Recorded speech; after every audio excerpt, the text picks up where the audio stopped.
Iglesia de Cristo, es tiempo de pelear ardientemente por nuestra fe, porque hombres impíos han entrado encubiertamente al redil de las ovejas, haciéndose pasar por siervos de Dios, mas por dentro son lobos rapaces, y por avaricia tuercen las Escrituras y hacen mercadería con el pueblo de Dios, usando palabras fingidas para enriquecimiento ilícito.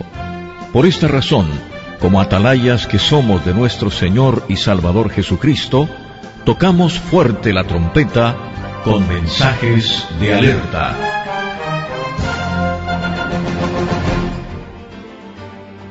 Fuego extraño.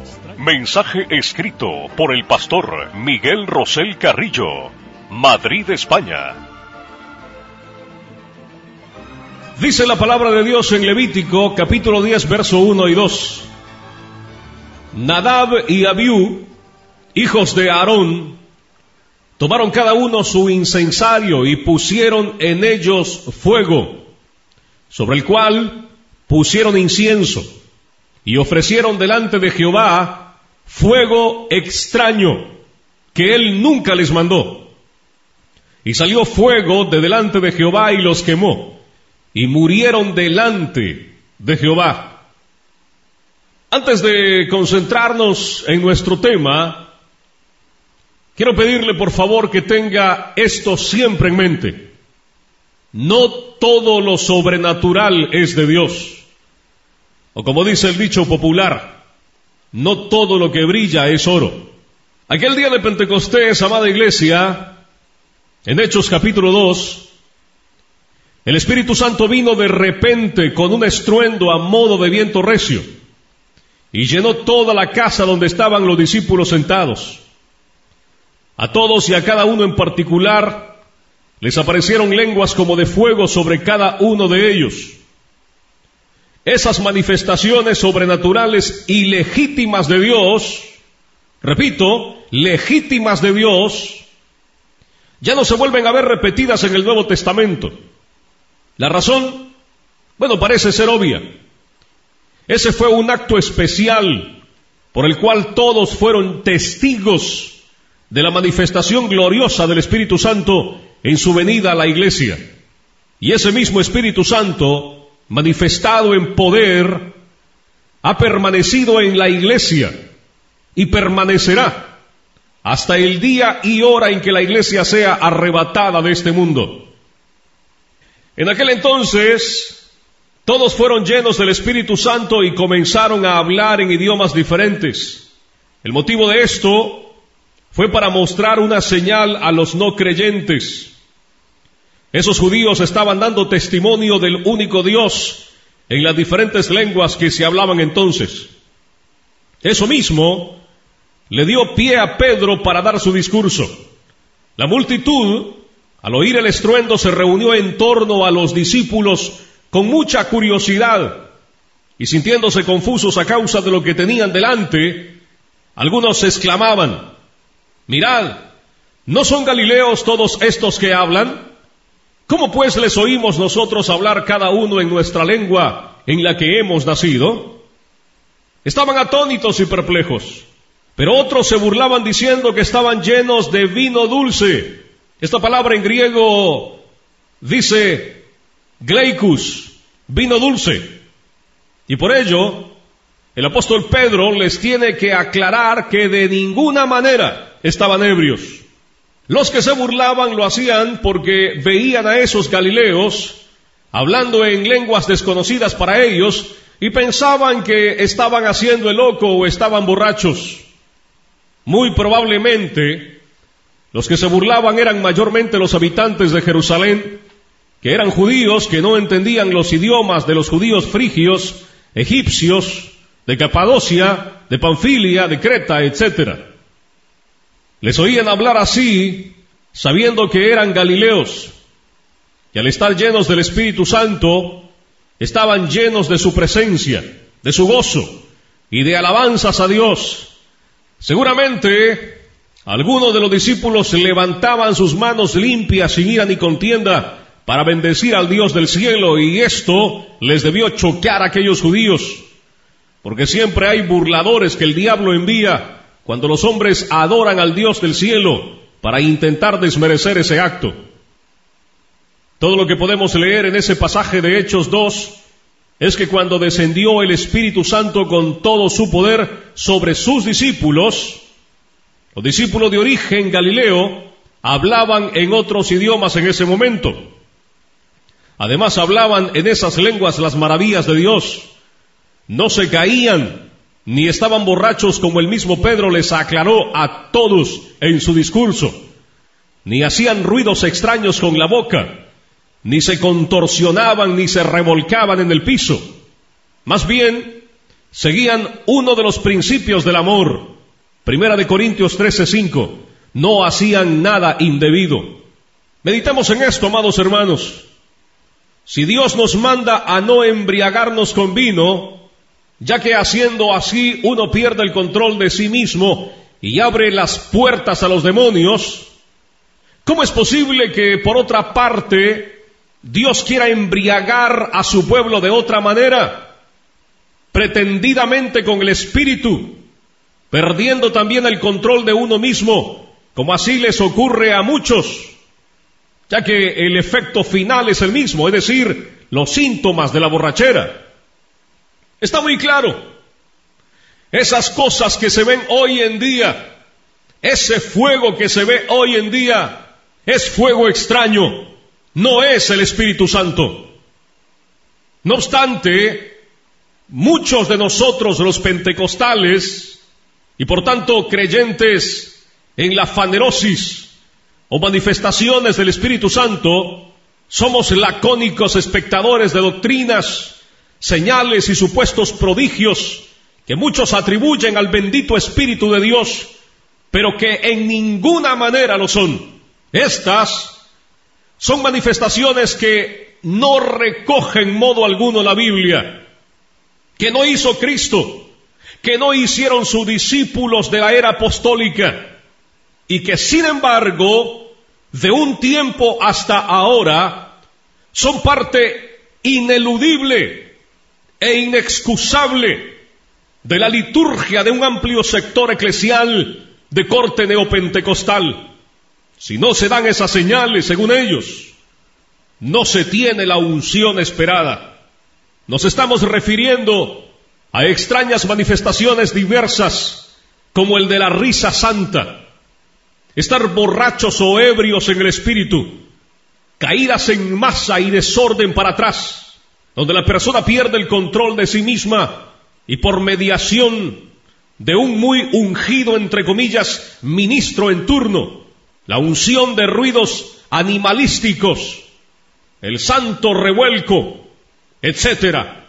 También podemos añadir otras acciones y herejías como la doctrina de los pequeños cristos, doctrina de pactos o materialismo, dualismo, activación de ángeles como en el G12, imposición directa de manos en las partes genitales para echar fuera demonios lujuriosos, gritar todos a una, creyendo que así salen los demonios, espíritu de la visión G12, encuentros del G12, regresiones, visualizaciones, psicodramas, hipnosis en masa, guía exclusiva por sueños y visiones, salidas del cuerpo o proyección astral, levitaciones, levantarse del suelo, y otras muchas indecencias espirituales que cada vez surgen más.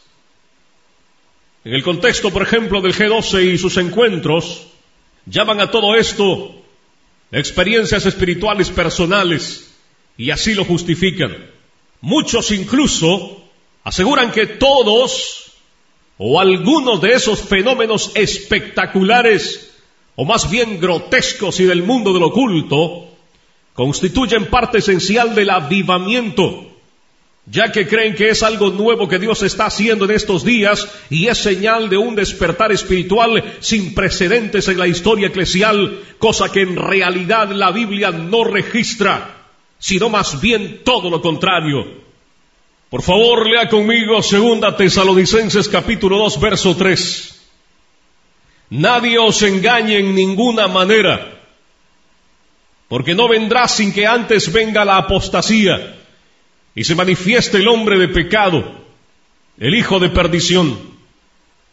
¿Qué dice el comienzo del verso 3? Nadie os engañe en ninguna manera. También hoy en día se habla acerca de la presunción, o sea, la falsa fe, la sugestión y la autosugestión. Tienen una implicación muy importante en todo esto, confundiendo y mezclando lo concerniente a la fe con el factor emocional. Y es tal el fervor desatado que si alguien lo denuncia como espurio o solo se atreve a dudar de ello públicamente, la reacción de sus defensores va desde tachar a los detractores de faltos de fe e ignorantes de las cosas nuevas, entre comillas, que Dios está haciendo, hasta que blasfeman contra el Espíritu Santo. El asunto es más serio de lo que a priori nos puede parecer y requiere de un suficiente análisis por nuestra parte, ya que muchos legítimos hijos de Dios hoy en día están siendo engañados y seducidos por hombres y mujeres que, haciendo estas cosas, aún se atreven a tacharnos a los que nos oponemos de fariseos, religiosos, legalistas, faltos de fe, de ser seguidores de la teología de la resignación, o sea, en cuanto a que nos resignamos a no ver nada nuevo de parte de Dios. Pero veamos en qué pretenden basarse bíblicamente a la hora de defender su credo al respecto estos impostores. Uno de los pocos, pero muy típicos versículos que más sacan a relucir es el siguiente, cuando Jesús, dirigiéndose a sus discípulos, les asegura en Juan 14:12, de cierto os digo, el que en mí cree, las obras que yo hago, él las hará también, y aún mayores hará, porque yo voy al Padre. Muchos se basan en ese solo versículo bíblico para justificar y defender la realización de todas esas prácticas aludidas y otras que dicen ser parte importante de la nueva unción que Dios está derramando hoy en día sobre los que están dispuestos a creerla y recibirla. ¿Pero es eso así? Déjeme decirle que la realidad conforme a la palabra de Dios es que no.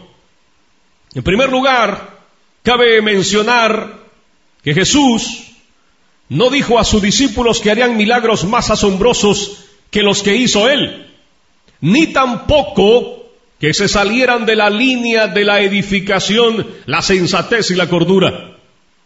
Por otra parte, los discípulos de Cristo, una vez llenos del Espíritu Santo a partir de Pentecostés, iban a recorrer el mundo entero siendo testigos de Cristo y de su obra, haciendo su labor para traer la salvación a todos aquellos que iban a creer. Por lo tanto, esas obras a las que alude el Maestro, que incluso iban a ser mayores que las que hizo Él, no eran tanto en cuanto a poder, sino en cuanto a alcance mundial, en aras de esparcir el Evangelio por doquier. Como también encontramos en el comentario bíblico Muri, las obras no podían superar a las realizadas por Jesús en calidad, aunque sí en extensión. Evidentemente, amada iglesia, Jesús solo obró por 3 años y medio, mientras que sus discípulos, y por extensión, todos sus discípulos de todos los tiempos, han seguido y seguimos cumpliendo con la gran comisión hasta lo último de la tierra. Si nos damos cuenta, en cuanto a milagros se refiere, los apóstoles y discípulos en general actualmente en el libro de los Hechos repetían el mismo patrón de Jesús. Todos esos milagros iban dirigidos a la edificación de los que justo momentos antes habían oído y creído de sus bocas el Evangelio de la gracia para perdón de sus pecados y salvación de sus almas. Cuando tenga tiempo, vea por favor Hechos capítulo 8, verso 4 al 7 y del versículo 14 al 17, etc.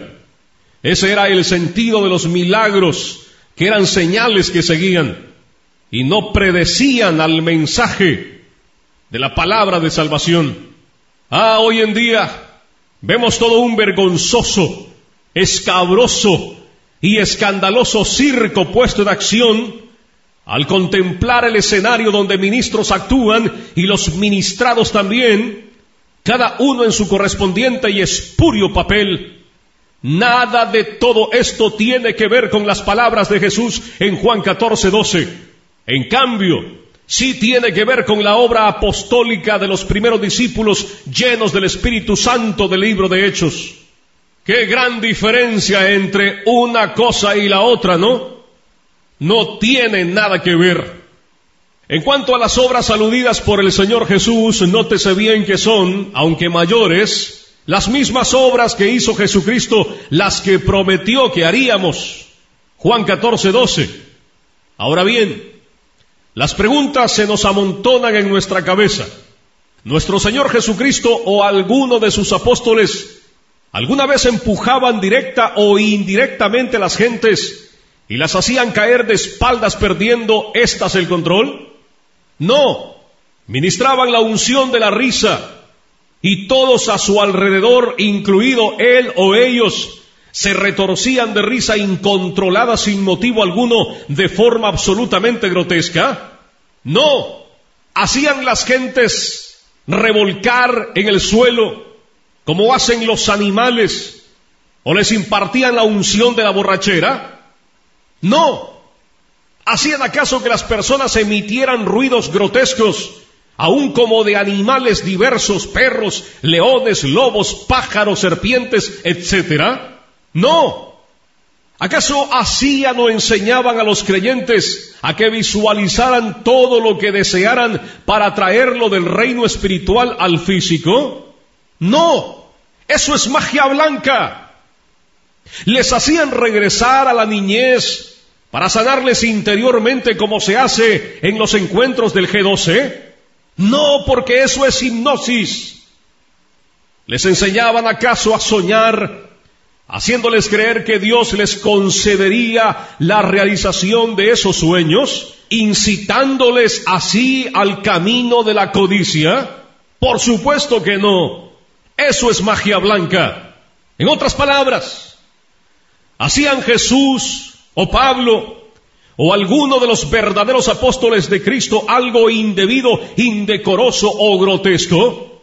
Evidentemente no, no y no. Otra cosa diferente es cuando una persona endemoniada caía revolcándose por el piso justo antes de salir el demonio, como lo podemos ver en Marcos capítulo 9, verso 20. Esto mismo seguimos haciendo en su nombre, echar fuera demonios. Amada iglesia, Jesucristo jamás hizo nada de todo eso, y por consecuencia, ninguno de sus santos discípulos, menos todavía el bendito Espíritu Santo, porque todo ello representaría una clara afrenta a la palabra de Dios y a los creyentes mismos. Abundando en ello, ¿se imaginan ustedes al apóstol Pablo vestido de forma extravagante y diferente a todos los asistentes en una plataforma pública, tumbando a los creyentes al suelo a modo de un Benny Hinn, y de ese modo contradiciendo su propia palabra, que es la del Señor? 1 Corintios 14:40. ¿Se lo pueden imaginar? Yo pienso que no.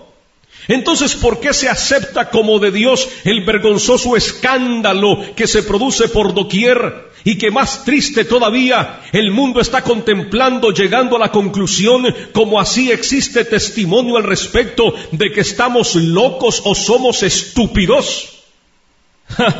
Se nos coló el circo del diablo en nuestro patio y encima lo celebramos. ¿Tan ineptos hemos llegado a ser? No, hermanos, no nos sirve ese versículo aislado de Juan 14 para defender esas doctrinas de demonios, esas manifestaciones, esas señales y procedimientos absolutamente ajenos al orden de Dios y a la sana doctrina de nuestro Señor Jesucristo. Y siguiendo con Benedictus Benny Hinn y su manía de tumbar a las personas, el pastor David Cox, en su apreciado artículo Benny Hinn, falso profeta del movimiento de Palabra de Fe, dice así: en una reunión de sanidades, Benny Hinn echó el Espíritu Santo, entre comillas, sobre un grupo de personas en la plataforma y, como siempre, se cayeron en el piso. Un hombre se cayó sobre una anciana y resultó fracturada su cadera. Luego murió en el hospital de esta fractura. Benny Hinn no sanó a la señora y luego la familia puso una demanda en contra de Hinn y él pagó la multa. Este no es el único ejemplo de personas heridas en sus sesiones por caer, según él, en el Espíritu Santo. Amada iglesia, si esto fuera de Dios, ¿cree usted que esas lesiones, daños y hasta muertes ocurrirían? Evidentemente no. El problema es cuando se le da más peso a esa clase de experiencias personales que a lo que dicta la Biblia, como indica el hermano Mario Fúmero. Es el llamado comúnmente neopentecostalismo y que se fundamenta en el pragmatismo, ocultismo y liberalismo, donde la experiencia anula la palabra, creándose nuevas revelaciones y conceptos que rompen con el aspecto histórico y exegesis literal de la Biblia, para desarrollar una hermenéutica simbólica y descontextualizada del sentido literal, así como del marco referencial del escritor. Esta corriente atenta contra el pentecostalismo clásico. Vamos a hablar acerca del asunto de las sanidades. Tal es la imprudencia y exceso en cuanto a todo esto, que uno de los principales auspiciadores de esta corriente herética de manifestaciones y doctrinas sincréticas, emocionalistas, el ya difunto John Wimber, llegó a decir y a enseñar que la Biblia solo puede ser comprendida, según él, después de tener cierto tiempo de experiencias específicamente de milagros de sanidad. Por lo tanto, su mayor fuente de autoridad no era la Biblia en sí, sino las experiencias sobrenaturales, mayormente en cuanto a la cuestión de las sanidades. Paradójicamente, este hombre, John Wimber, murió de un cáncer. Es evidente que no podemos hacer más de lo que hizo Jesús, mis amados hermanos. Dice la palabra en Mateo capítulo 8, versos 16 y 17. Y cuando llegó la noche, trajeron a él muchos endemoniados, y con la palabra echó fuera a los demonios, y sanó a todos los enfermos, para que se cumpliese lo dicho por el profeta Isaías cuando dijo: Él mismo tomó nuestras enfermedades y llevó nuestras dolencias. Sin embargo, hoy en día no todos los enfermos son sanados cuando se ora por ellos, a diferencia de Jesús, que sanaba a todos.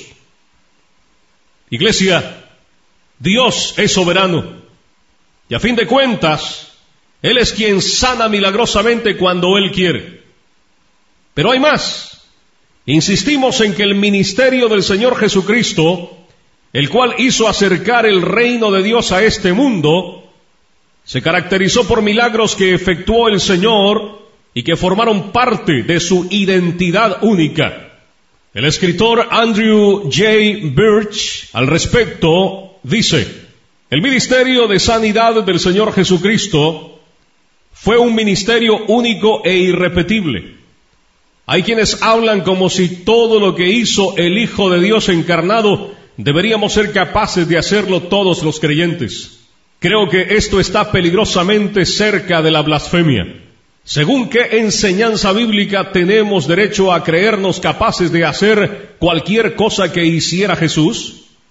Él es el único, y su misión y sus credenciales también lo eran.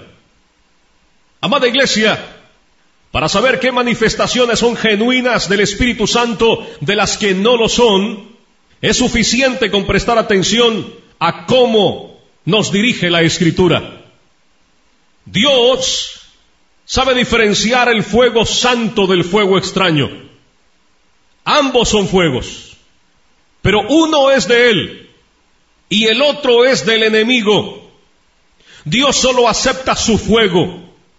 En ese sentido, y sobre todo en esta dispensación actual, ese fuego es su presencia en medio del pueblo santo que le alaba, trayendo liberación, purificación, consumación de lo malo, exaltación de Cristo en las vidas de los creyentes, amor a la verdad y temor de Dios.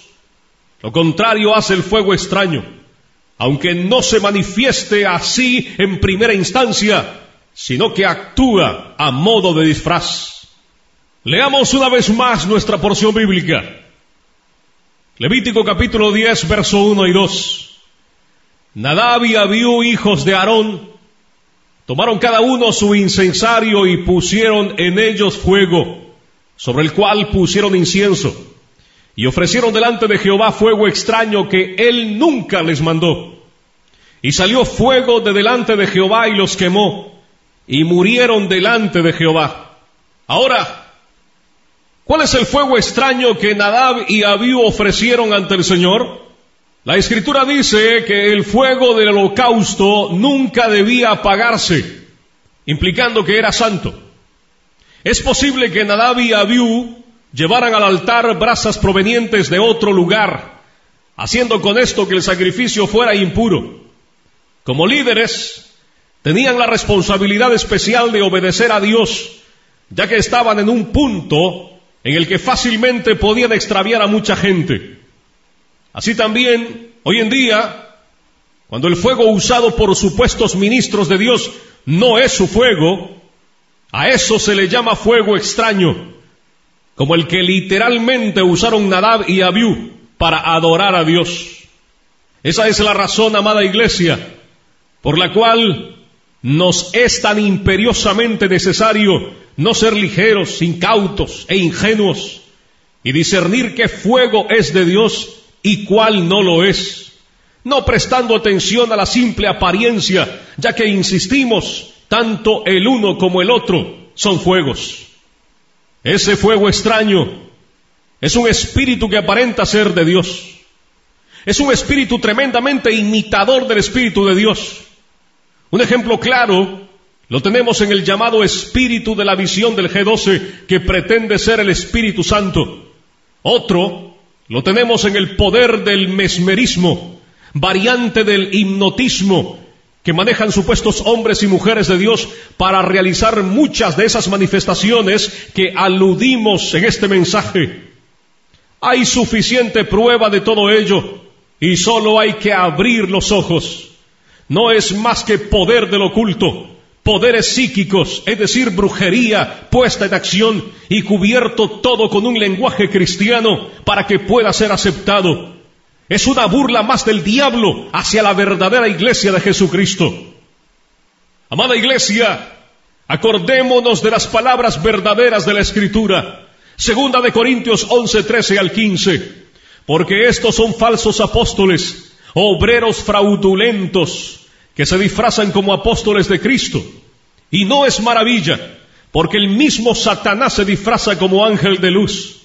Así que no es extraño si también sus ministros se disfrazan como ministros de justicia, cuyo fin será conforme a sus obras. Lamentablemente, el pueblo de Dios hoy en día es víctima del estupor y del encandilamiento. Y el problema de base es que por lo general el pueblo cristiano se deja encandilar muy fácilmente cuando ve dos cosas sobre la plataforma o púlpito mediático, por la televisión o en vivo: señales y prodigios. La Biblia en la mano del predicador y su lenguaje evangélico. Una gran mayoría de verdaderos, aunque incautos creyentes, ven esas dos cosas y automáticamente asumen que lo que aperciben es de Dios sin ir más lejos. No recuerdan el hecho de que el mismo Satanás, Dios le reprenda, tenía la Biblia en sus manos cuando con ella intentaba engañar al mismísimo Hijo de Dios. Mateo capítulo 4, versos 5 al 7. Iglesia, no nos engañemos. No todo lo que brilla es oro. Nos es necesario discernir, que es una variante de juzgar. La Escritura nos lo enseña con excelsa claridad. Primera de Corintios 2:15. El hombre espiritual juzga todas las cosas. Juan 7:24. Jesús dijo: juzgad con justo juicio. Gracias a Dios, la Biblia nos ayuda tremendamente a conocer la verdad sobre estos asuntos. Encontramos en Primera de Corintios capítulo 14, verso 33 lo siguiente: pues Dios no es Dios de confusión, sino de paz, como en todas las iglesias de los santos. No debemos permitir ni aceptar la confusión. Debemos aprender a separar lo que no es de Dios de lo que sí es de Él. Para ello, Dios nos ha dado un don espiritual importante: el discernimiento de espíritus. Primera de Corintios 12:10. Esta es una herramienta espiritual que se usa muy poco, porque la tendencia general es la de creer que todo lo que es sobrenatural es de Dios. ¡Qué gran error! En Mateo capítulo 24, verso 24 dice: porque se levantarán falsos cristos, esto es, falsos ungidos, y falsos profetas, y harán grandes señales y prodigios, de tal manera que engañarán, si fuere posible, aún a los escogidos. Son engañados porque no se preocupan en discernir si esas grandes señales y prodigios son fuego santo o son fuego extraño. Además del discernimiento de espíritus, tenemos el sentido común, que también es un don de Dios, y la misma Biblia para enseñarnos. Así que, sigamos leyendo. Primera de Corintios 10:15. Como a sensatos os hablo, juzgad vosotros lo que digo. La palabra de Dios nos exhorta a ser sobrios, amables, ordenados, cuerdos, decorosos, prudentes, sabios, dueños de nosotros mismos. En cuanto a esto último, leamos por favor acerca de los requisitos de los ancianos y de los obispos, y por extensión de todos los verdaderos discípulos de Cristo.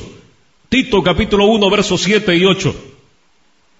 Porque es necesario que el obispo sea irreprensible, como administrador de Dios, no soberbio, no iracundo, no dado al vino, no pendenciero, no codicioso de ganancias deshonestas, sino hospedador, amante de lo bueno, sobrio, justo, santo, dueño de sí mismo. Díganme por favor, cuando uno pierde el control de sus actos, cosa que ocurre cuando uno se involucra en la práctica de algunas de esas necedades mencionadas, ¿cómo va a ser entonces dueño de sí mismo? Por otro lado, en Primera de Timoteo capítulo 2 leemos de la siguiente manera: pero es necesario que el obispo sea irreprensible, marido de una sola mujer, sobrio, prudente, decoroso, hospedador, apto para enseñar.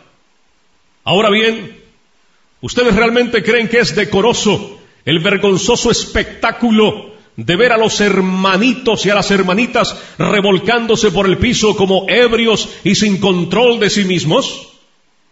¿Ustedes creen que es decoroso, prudente e irreprensible el espectáculo de esos hermanos tambaleándose como borrachos?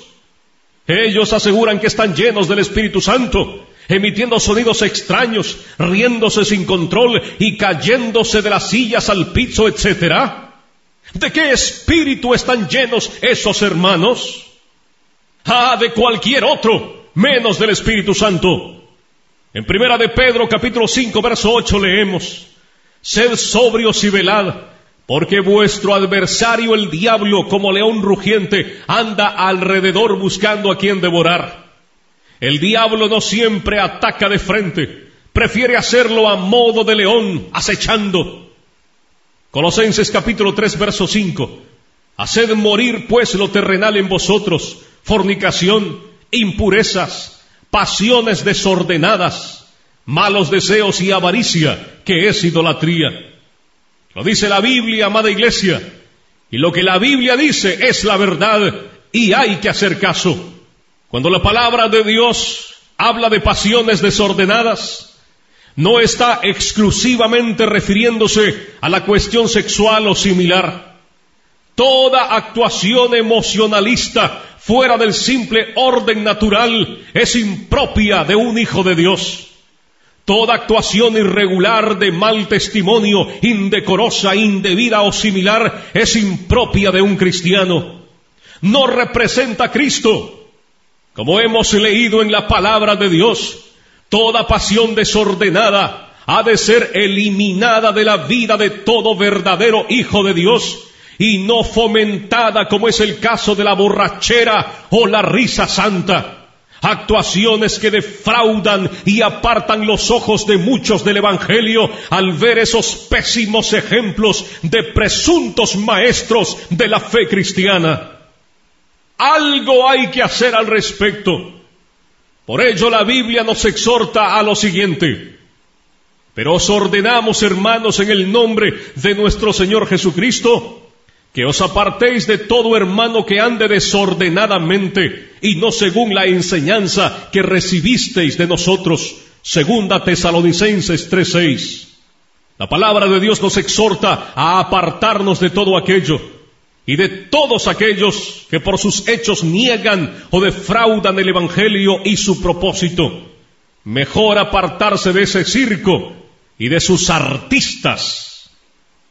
Inclusive muchas de esas estrellas, pero errantes, hacen el signo de maldición del diablo mientras predican. ¿Acaso no saben lo que están haciendo? Amada iglesia, no perdamos el norte. La Biblia nos habla y mucho sobre la cordura, la prudencia, la sabiduría. Proverbios capítulo 1, verso 1 al 4. Los proverbios de Salomón, hijo de David, rey de Israel, para entender sabiduría y doctrina, para conocer razones prudentes, para recibir el consejo de prudencia, justicia, juicio y equidad, para dar sagacidad a los simples y a los jóvenes inteligencia y cordura. Proverbios 4:1.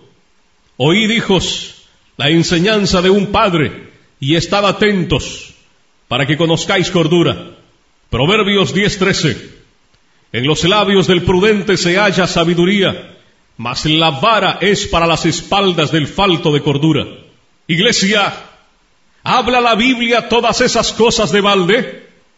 Es de personas cristianas, cuerdas, prudentes y sabias, todas esas manifestaciones mencionadas que dicen ser de Dios, pero que claramente contradicen la palabra de Dios y su espíritu. Claro que no.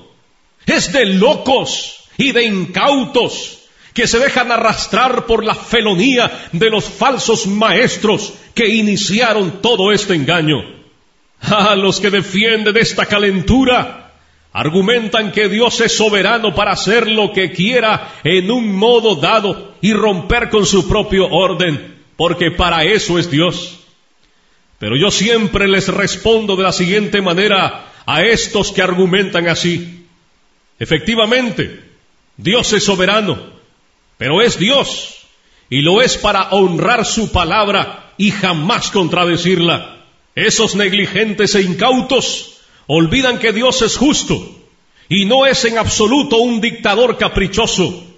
Así somos nosotros los hombres por naturaleza, pero Dios solo tiene una palabra y jamás la cambiará ni añadirá a ella, ni torcerá el sentido de la misma.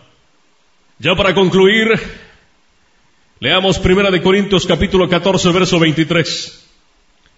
Si pues toda la iglesia se reúne en un solo lugar, y todos hablan en lenguas, y entran indoctos o incrédulos, ¿no dirán que estáis locos? El apóstol Pablo estaba muy preocupado porque sus discípulos, los corintios, usaban inapropiadamente el don de lenguas, hablando unos a otros como si estuvieran en conversación en voz alta, y todos a la vez. Incluso se hablaban uno a otro en lenguas, como si se entendieran lo que decían, pretendiendo aparentar ante los demás como espirituales. Y por esa razón, el apóstol Pablo temía que al llegar personas ajenas a la fe, incluso recién convertidos, se escandalizaran al contemplar todo eso.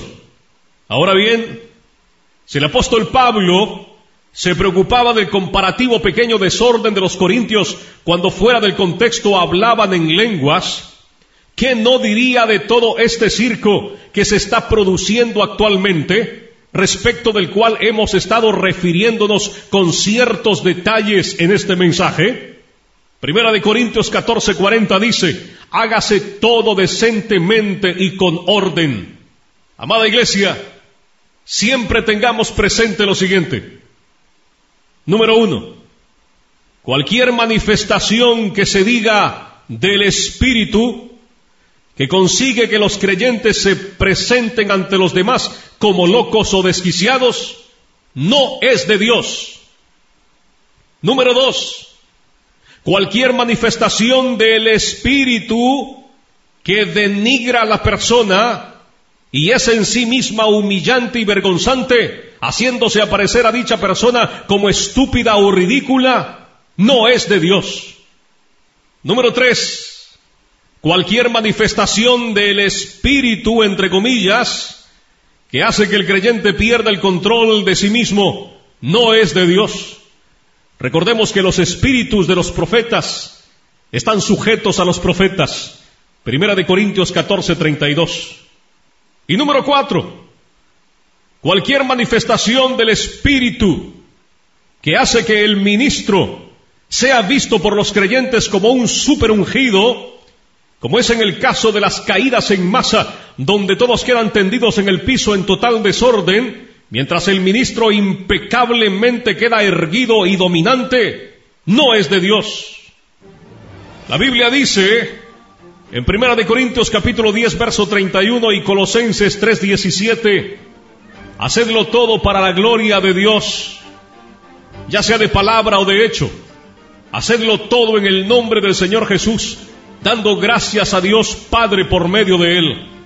Amada iglesia, no sigamos a los hombres, menos todavía a aquellos que se consideran a sí mismos ungidos, que con su enseñanza y con su obra apartada de la palabra y del Espíritu de Dios, corrompen y desvían de la fe genuina a los verdaderos hijos de Dios. Y no sigamos las señales, sigamos la verdad en amor y en el temor de Dios. Apartemos de nuestras vidas todo fuego extraño. Puestos de pie.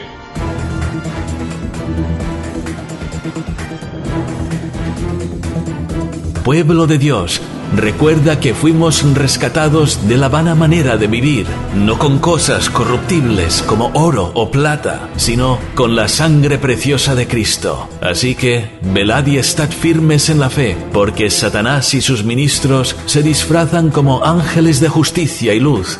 Por tanto, no creáis a ninguna palabra de hombre como si viniese de Dios. Antes, examinadla a la luz de las Escrituras y permaneced velando en oración, recordando que nuestro Señor Jesucristo viene pronto por su iglesia. Este fue un mensaje de alerta.